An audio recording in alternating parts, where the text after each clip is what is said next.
When we have a relationship, our sense of survival and sense of self-esteem becomes wrapped up in that relationship. The reason for this is because we, as people, are a relationally dependent species. To understand that, I just want you to think about what would happen if you took a baby and just set them on the ground outside. They would die. Their survival, their needs, are completely dependent upon other people.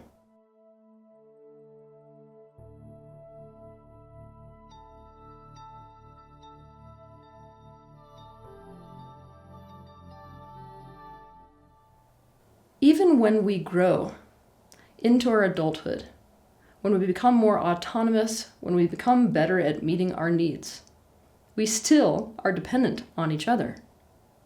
We need each other in order to thrive. In fact, we need each other in order to survive. That's still the case for an adult physical human. This means that our sense of survival is closely linked to our attachment system. Obviously, if our self-esteem and our sense of survival is linked to the relationship, we become attached to that person. On top of all of this, we use our relationship to estimate our self-worth. This is why most people, if they get cheated on, feel so terrible about themselves and so subpar as compared to whoever their partner cheats on them with. Our ego is our sense of separate self. It is what is concerned with self-concept and also survival. And the reality is that at this current moment in time, your ego is completely wrapped up in your relationships. You don't need to beat yourself up about this. It's actually completely natural at this point in time. The downside, of course, to having your ego be completely wrapped up in your relationships is that anytime there's a problem in the relationship, it becomes a giant threat to what? To our ego. When a problem occurs in a relationship, it's actually a big opportunity for the ego to evolve and to become a conscious ego. It's also a big opportunity for growth and awareness and getting closer to what you really want, and even for developing a much stronger and more feel-good relationship with that person or with someone else. Don't beat yourself up if it doesn't feel like this, though. I mean, the reality is that it is so rare that it feels like a great opportunity for growth or a great opportunity for getting closer to somebody when there's a problem that arises in a relationship for anyone. If we saw these problems arising in a relationship as this opportunity, obviously we would have a different attitude towards problems in relationship. We would address problems in relationships in a welcoming way. We would address and face those problems head on. We would deal with them. We would get messy in them, creating resolve with them so as to get to that expanded place. Alas, this is not the reality of how most people deal with relationship problems. So many people, when they feel these relationship problems, they feel like those problems are such a threat to their ego, a threat to things like needs and a sense of survival and self-esteem, that they don't actually address them head on. Instead, they find a way to deny, displace, disown, project, deflect, suppress, and avoid them. And today, I'm going to tell you about just one strategy that people use to do this. They find or designate a bad guy. To illustrate this strategy, I'm going to give you an example. Ye Jun is in a romantic relationship with Brad. Ye Jun comes from another country. In order to be in a relationship with Brad, she had to fly to the country where he lives. Now, because of the way that the law is set up, Ye Jun had to marry Brad quite quickly, otherwise she would have to suffer from a long-distance relationship. The thing is that by marrying Brad, Ye Jun didn't know very much about the life that he led in his country. Not enough to know that she hates a lot of elements of Brad's life. Ye Jun and Brad are incompatible in many ways, but the two ways that stand out on the top of that list is that Brad has a job where he is on call all the time. And guess who his best friend is? His ex-girlfriend. Brad likes the fact that he's on call all the time. He finds it exciting. Brad also loves the relationship he has with his ex-girlfriend. Ye Jun does not share those sentiments. In fact, she always feels like she's going to come second to his ex-girlfriend and also second to his job. But Ye Jun can't really face how incompatible they are because that would put her into a complete pit of shame. She can't face her friends and relatives looking at her saying, "I told you so," when she moved to another country and married someone so fast. The reality is that if Ye-Jun knew a lot of these things about Brad before she married him, she wouldn't have even considered a relationship in the first place. But on top of the shame that she would inevitably sink into if she were to admit to herself how incompatible they are, she would also have to face the reality that, guess what? Having already moved in with him, having already married him, she is already attached to him, which means that her survival system is linked to Brad. Ye-Jun cannot face the self-esteem crushing idea that she might need to swallow that Brad won't choose her and the life that she wants to have with him over his career and, of course, other relationships.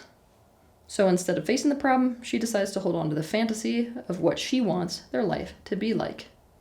She decides to hold on to the idea that this fantasy life that she has in her head, that she and Brad may live, the one, of course, that caused her to fly across the ocean, is in fact how it should be. Also, and this is the most important point, instead of looking at their incompatibilities and looking at reality, she decides that, do you want to know the only thing that's standing in between me and the life I want to have with Brad? Is Brad's ex-girlfriend. Ye-Jun spends hours and days trying to convince Brad that Brad's ex-girlfriend is narcissistic and is using him and it is a dysfunctional relationship, and also that it's hurting her immensely. Now, of course, on top of this whole thing, she also threatens, if you don't distance yourself from your ex-girlfriend, I'm going back to my country, because I don't deserve this. Easy to understand, right? But the problem is, the minute she says that, then what does it do? It triggers all of Brad's attachment issues in the relationship.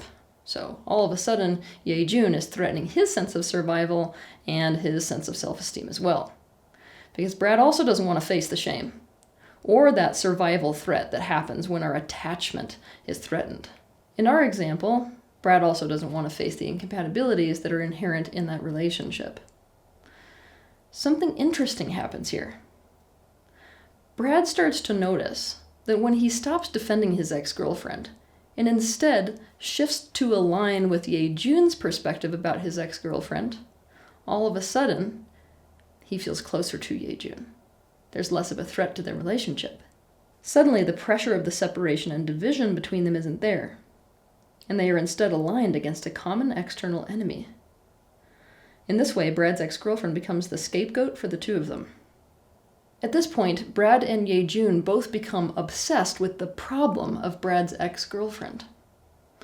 Now, of course, none of them take any steps to actually remove Brad's ex-girlfriend from their life. Instead, they keep her. Why? Because they actually need her to make it seem like their relationship works. Ye-Jun and Brad need Brad's ex-girlfriend to be ever present in order to serve as a thing to deflect their relationship problems onto. They are now finding their closeness through their triangulation against Brad's ex-girlfriend. To understand more about these dynamics, you would benefit by watching 2 of my videos. The first titled, How to Stop Being a Scapegoat and Stop Being Scapegoated. The second titled, Are You Being Triangulated? A Common Manipulation Technique in Relationships. Brad and Ye-Jun need Brad's ex-girlfriend in order to make their relationship work. Or I should say, they need her to be the bad guy in order to make their relationship work. The reason for this is that if Brad's ex-girlfriend died today or was suddenly out of the picture, if we made it so she never existed, they would have one of 2 options. The first option is that they would have to face the incompatibilities in their relationship. Without that external enemy, they would be left with the reality of themselves in that relationship, where there would be frequent conflicts. Second, they would simply replace Brad's ex-girlfriend with some other person to make an external enemy to repeat this pattern with all over again. Essentially, if they choose that way to go, then they're just finding a replacement so they can continue to stay in their avoidance strategy. It doesn't take a genius to see that their relationship doesn't actually work. So when I say that Brad's ex-girlfriend is making their relationship work, you get what I mean. It's allowing them to stay in a relationship, but we know that that relationship isn't one that really works. Brad's ex-girlfriend being in this position of the false bad guy or the false problem allows Ye-Jun to avoid all kinds of insecurities that she has in her life. It allows the both of them also to avoid the reality of incompatibility within the relationship. It also allows them to establish a sense of closeness despite those incompatibilities. Something interesting to know here, though, is that in this scenario that I just gave you, Ye-Jun and Brad both got on board with the same strategy, meaning they both made Brad's ex-girlfriend the bad guy in order to make their relationship work. But this pattern does not necessarily need both people in a relationship to agree to that one bad guy. In fact, it would still work if only one of them had decided this. Even if Brad had not aligned with Ye-Jun's strategy, Ye-Jun could still have decided unilaterally that Brad's ex-girlfriend was the problem. And by doing so, could have still avoided facing the reality that the actual problem is that Brad himself is not compatible to her and will not prioritize her in the way that she wants to be prioritized. And most of all, by unilaterally making Brad's ex-girlfriend the problem, she could have still avoided looking at her own deep, shameful truths. Truths like the fact that Ye-Jun feels really bad about herself in general and is highly competitive with anything that takes focus away from her. Truths like she needs to be the number one priority in a relationship and thus loves to find a man with several other priorities so she can put him in a lose-lose situation between her and something else he deeply loves, in order to test her value and worth by forcing him to choose between her and that other thing. So many people need to find a bad guy in order to make a relationship that doesn't work feel like it does work. So many people need to fixate on a problem that isn't the real problem to avoid the real problem, which is much more threatening to them. So many people grew up in families where their parents had to make them the bad guy in the family or the scapegoat in the family so as to make their own terrible marriage work. When you are aware of this situation, it's important to understand that this bad guy dynamic, it actually works with anything, not just a person. You could literally make the bad guy any person, any place, anything, any situation, an animal, you name it. You could make anything the bad guy so as to try to make your relationship seem like it works. The common factor is that whatever you have put into the role of the bad guy is a deflection. It's an avoidance strategy. To understand even more about this, watch my video titled Deflection, the Coping Mechanism from Hell. Because this strategy comes with so many payoffs and allows you to avoid so many painful things, I'm not in the illusion that me sitting here and just talking to you about this pattern will make it so that those of you who are stuck in it will actually recognize yourself in this pattern. In fact, you're going to be fighting that it's not you. After all, seeing that you have put somebody else in the position of the false bad guy kind of makes you the bad guy, right? So our entire self-concept is going to be set up against that awareness. And, as we all know, self-concept is the enemy of awakening. And therefore, it is the antithesis to awareness. To understand this in depth, watch my video titled Self-Concept, the Enemy of Awakening. Because it's so damn hard for people to recognize themselves in this pattern, I want you to just assume you might be in this pattern. So if you're in a relationship, any relationship, where you feel like you have a solid hold on what the problem is, be it a person, a place, a thing, a situation, anything, I want you to ask the following questions. 1. What would be so bad about admitting that there are incompatibilities in the relationship, or that the relationship itself has problems, or even that the relationship doesn't work the way it is? Using our previous example, Ye-Jun and Brad both feel that admitting to this would mean that they would have to admit that their needs will never get met in the relationship, and so they will never get what they want from each other, and this means they're both back to square one in terms of their needs, and back to square one in terms of needing to find a compatible partner, which of course they both believe doesn't exist. On top of the shame of getting divorced and how that looks to their family and to society, especially because Ye-Jun is a psychologist. 2, I want you to imagine that that specific problem, that situation, that person, that thing either doesn't exist or that it's exactly as you would want it to be. Does the problem go away completely, or does it manifest somewhere else? Based off of what you answered there about whether this problem manifests somewhere else as another problem, what does that tell you that the real issue in the relationship is? Using our previous example, let's see if Brad, in our situation, imagines his best case scenario, meaning there is no problem, meaning that Ye-Jun and his ex-girlfriend are getting along famously. In fact, they're meeting each other for tea even when he's not around. If that happens, does the problem suddenly go away and he absolutely has an amazing relationship with Yejun? Or is he sitting there, yet again hoping that she'll become less possessive and more independent? Is this problem manifesting somewhere else, such as, does she now have a problem with any other of his relationships?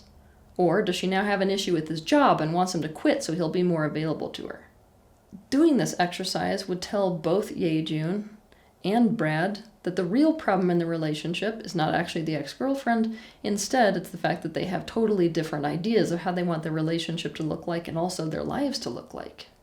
What truth about yourself, or truth about the other person in the relationship, or truth about the relationship itself, are you not admitting to in this moment? How are you making the problem about another situation or another thing or another person rather than about that painful or scary truth about yourself, about the other person, or about the relationship in general? Using our previous example, Yejun is refusing to accept the truth that Brad does not want to prioritize her in the way that she wants to be prioritized. He wants a different type of life. Using our previous example, Yejun is refusing to accept the truth about herself that she wants to be priority number one and she doesn't want to have to compete for anything, especially not with an ex-girlfriend. She's also refusing to accept the fact that Brad really likes a totally different type of lifestyle than she does and doesn't actually want to prioritize her in the way that she needs him to prioritize her. Brad is also lying to himself. He's not admitting to the truth that he doesn't actually want to prioritize Yejun in the way that she wants. And also that she has absolutely no interest in having an ex-girlfriend in the picture. She has no interest in having anyone around Brad that conflicts with her needs. Instead, he's running around telling himself that if he can just get his ex-girlfriend and Yejun to get along well, then everything's going to be hunky-dory. Next question. If you knew 100% without a doubt that external problem that you're facing in your relationship is actually a manifestation of a problem that is internal to the relationship, what might that problem be? Another way of looking at this is, if God or the universe came down to you today in a physical form and told you that what you think the external problem in the relationship is not actually the problem. The problem is inside you and inside the other person you're in a relationship with, and therefore it is a problem between and internal to the two of you, what would the actual problem be?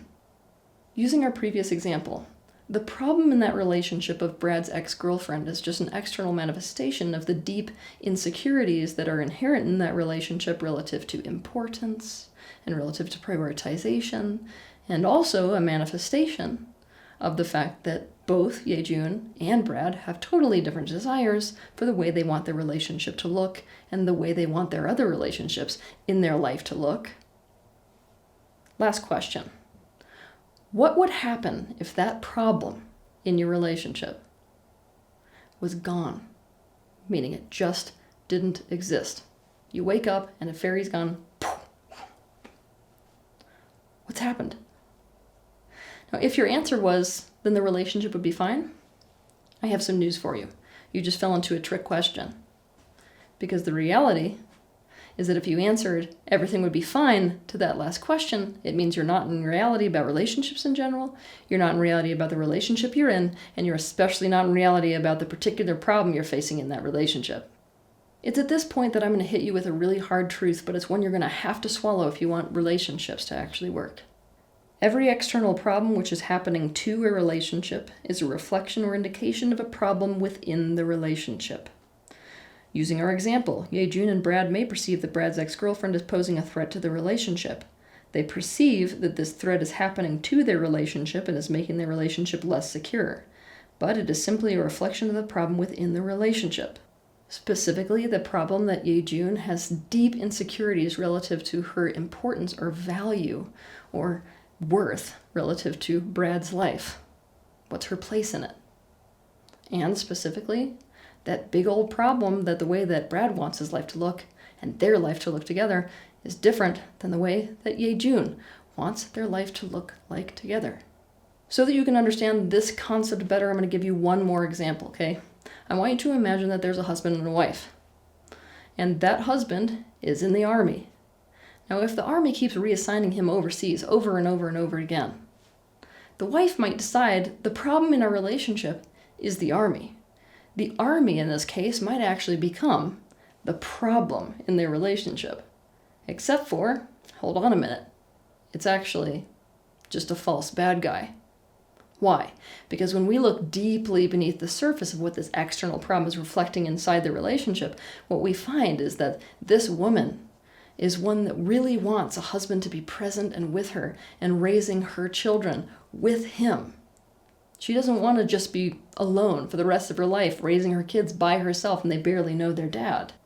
But if we decide to interview the husband separately from the wife, meaning we take them into two separate rooms to find out what their personal truths are separate from each other, guess what the husband says? That his idea of living hell is a normal life. That he actually doesn't enjoy the process of raising children. That he loves the excitement of being sent off to foreign locations. That he loves that thrill of knowing that he's doing a meaningful job. He abhors the idea of a 9-to-5, and guess what he also loves? That feeling that he's got a wife at home, that safe little nest, and a woman who's raising his children. What are the real issues that are internal to you, internal to the other person, and internal to the relationship between you both, which are manifesting as this external problem? If a person needs a bad guy in order to make their relationship work, their relationship doesn't actually work. If a person needs a scapegoat in order to feel good about themselves, guess what? They don't really feel good about themselves. So all that's happening when you're designating somebody the bad guy so that your relationship can feel like it works is that you're avoiding the real problem in the relationship completely. Not only does this hurt you and everyone around you, it also makes the real problem completely unresolvable. What this means is that actual problem in the relationship is going unresolved for days and weeks and years. Now, it's an interesting thing that somebody would choose this. It means that you're actually trying to avoid some kind of intense, short-term pain that you feel like you can't face in exchange for some underlying chronic conflict that you feel like you can handle. But all this means is that you don't see the actual long-term consequences of doing so. Have a good week. If you liked this video, be sure to share it, like it, and also subscribe to my channel so you can see more content like this. But I want to personally thank you for taking the initiative and having the bravery to step into this space of awareness, not only for yourself, but for the benefit of those around you.